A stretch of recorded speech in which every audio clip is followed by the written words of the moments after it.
देख रहे हैं सत्य वार्ता टीवी न्यूज। सत्य वार्ता टीवी न्यूज में आपका स्वागत है।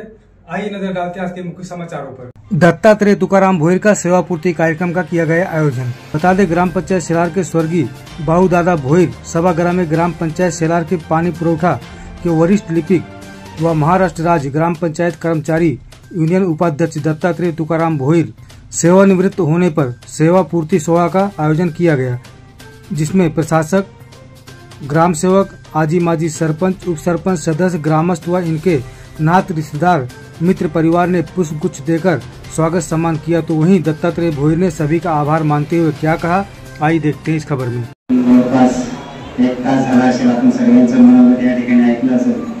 आपल्या शेलार ग्रामपंचायतीचे दत्तात्रेय तुकाराम भोईर वरिष्ठ लिपिक जे आपल्या पाणीपुरवठा विभागात काम करत होते। साधारणतः त्यांनी 28 वर्ष सेवा या शेलार ग्रामपंचायतीत केलेली आहे आणि त्यांच्या या सेवापूर्ती समारंभासाठी प्रमुख पाहुणे म्हणून उपस्थित असलेले शांताराम भोईर, माजी सभापती आणि माजी सरपंच, तसेच घनश्याम भोईर दादा माजी सरपंच, तसेच संदीप पाटील साहेब, रवी गुंडवलकर आणि तंटामुक्ती समितीचे अध्यक्ष रघुनाथ दादा भोईर, काबाली दादा, प्रमोद माळी, दशरथ भोईर, आपण सर्वजण या ठिकाणी उपस्थित, तसेच आमचे चेतन दादा, आपण सर्व ग्रामस्थ आणि महिला मंडळ आणि ग्रामपंचायत कर्मचारी, तसेच आमचे सहकारी नवनाथ कोळी ग्रामपंचायत अधिकारी हे देखील या कार्यक्रमासाठी उपस्थित आहात।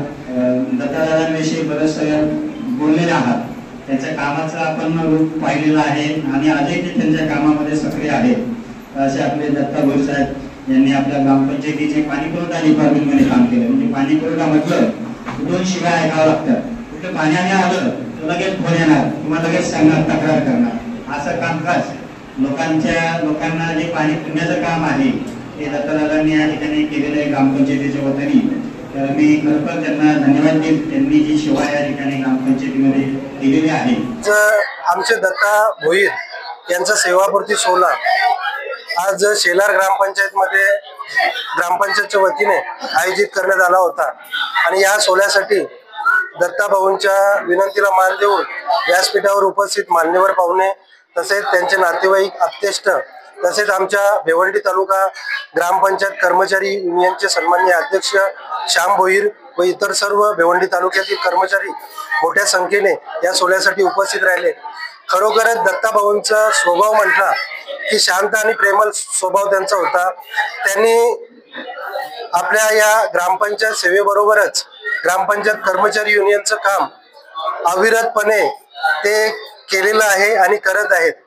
त्यामध्ये त्यांनी ठाणे आणि पालघर जिल्ह्यामध्ये संघटनेचं एक मोठं यश त्यांनी संपादन करून कर्मचाऱ्यांचे अनेक प्रश्न त्यांनी मार्गी लावलेले आहेत। मी भविष्यात दत्ता भाऊंना, जसं आता प्रशासक आमचे सोनावणे सरांनी सांगितलं की दत्ता भाऊ जर रिटायर झाले असतील तरी ग्रामपंचायतला कुठे अडचणी असली तर ते नक्कीच आम्हाला मदत करतील। मी तर सांगतो, आमचे कशिलीचे जसे अविनाश दादा आज रिटायरमेंट होऊन आज ते ग्रामपंचायतची परत ग्रामपंचायतीने देवानंद थले साहेबांनी त्यांना बोलवून घेतलं की तुम्ही कर्मचाऱ्यांना सहकार्य म्हणून तिथे थांबायचं आहे आणि योगायोगाने त्यांच्या पंचवार्षिक निवडणुकीमध्ये देवानंद थले साहेबांनी त्यांना उमेदवारी दिली आणि ते आज कर्मचाऱ्यांतून रिटायर होऊन आज ते कशिली ग्रामपंचायत उपसरपंच म्हणून ते ग्रामपंचायतचं नेतृत्व करतात। असंच जर संधी मिळाली, या गावाने जर दत्ता भाऊंना संधी दिली, नक्कीच दत्ता भाऊ देखील या ग्रामपंचायतचं पुढील ग्रामपंचायत बॉडीमध्ये त्यांचं स्थान असेल किंवा त्यांच्या पत्नीचं स्थान असेल। खरोखर या यशामध्ये त्यांच्या पत्नीचं मोठं योगदान आहे।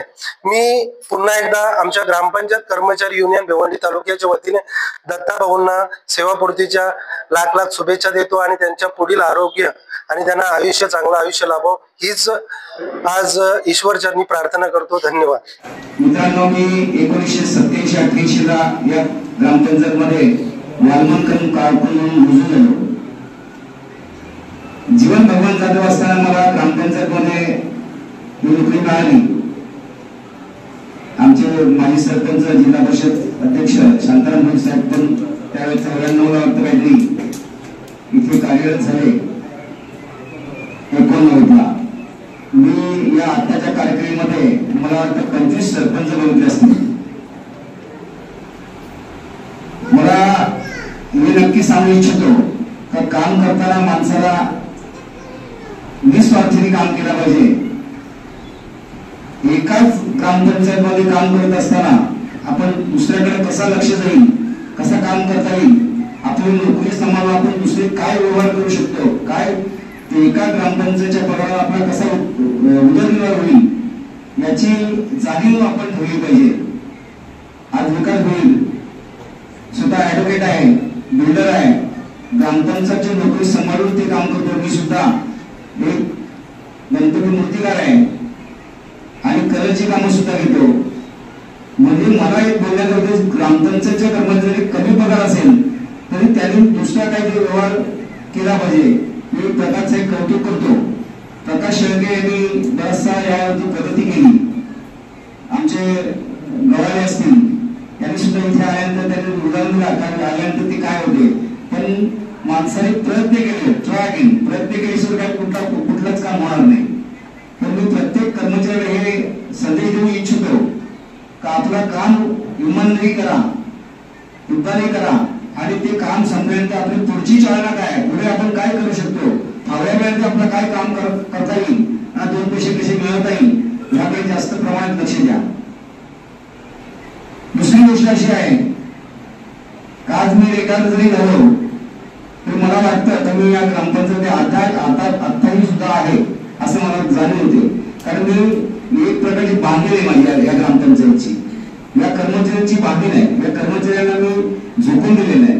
त्याप्रमाणे हे कर्मचारी माझे आहेत, मी सोडणार नाही त्यांना किंवा सोडू शकत नाही, हे मला स्वतःला जाणीव या गोष्टीची. म्हणून मी प्रत्येक कर्मचाऱ्याला याची एक जाणीव करून देईल का आपला काम करत असताना कुठेही आपली चुकी कुठे आहे, आपण काय करतो, आपली ड्युटी किती वाजता लागली आणि किती वाजता जातो याची भान ठेवली पाहिजे.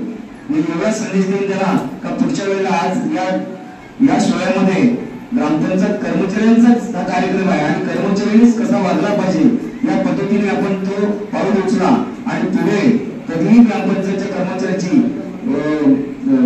बदनामकी किंवा कुठली उणीव असा त्याला भासून देऊ नका. जेणेकरून कुठलाही ग्रामपंचायतचा सदस्य असू द्या त्या ग्रामस्थ असू द्या, त्याला त्या माणसाला कुणी उलट बोलणं हे आपल्यामध्ये असला नाही पाहिजे. मला पाणीपुरवठ्याच्या बाबतीत एक सांगू इच्छितो, पाणी जरी तिकडे पंपिंग गेली असेल तर आपला काम आहे तिकडे पंपिंग गेले, स्लो दाबाचा पाणी आहे, हा उत्तर त्यांच्याकडे असला पाहिजे. मला माहिती आहे त्याची ड्युटी आहे, याची ड्युटी असं काही करू नका. मी तुम्हाला एक विनंती करेन, तसं काय असेल तर मला तुम्ही बोलवा, मी त्यावेळेला त्यांना समजवण्याचा प्रयत्न करेन. परंतु आपल्या ग्रामपंचायतच्या या शेला ग्रामपंचायत एक नाव आहे, या गावाचं नाव आहे, त्या गावाचं नाव आपल्याला टिकून ठेवायचं आहे एवढेच मी बोलू इच्छितो. आणि माझ्या या सेवापूर्ती सोहळ्यासाठी जमलेले सर्व माझे आत्ममित्र नाते आले, मी त्यांचे आभारी आहोत. माझ्या ज्या प्रेमापोटी कांबळे साहेब, दशरथ गुरु या लोकांनी मला जो माझ्या बाबतीत उदाहरण दिले, दादा असतील, लग्नदाता असतील, आमचे माजी सरपंच घनश्याम असतील, या लोकांचं माझे प्रेम आहे. या प्रेमामध्ये तुम्ही हजर झाला. आपण मला दिलेल्या त्या शुभेच्छा, मी त्या शुभेच्छाचं पालन करेन आणि माझ्यातून काही असं अभद्र काय होणार नाही याची मी काळजी घेईन. इसी तरह सबसे पहले खबरों को देखने के लिए हमारे चैनल को सब्सक्राइब करें, लाइक करें, शेयर करें. धन्यवाद.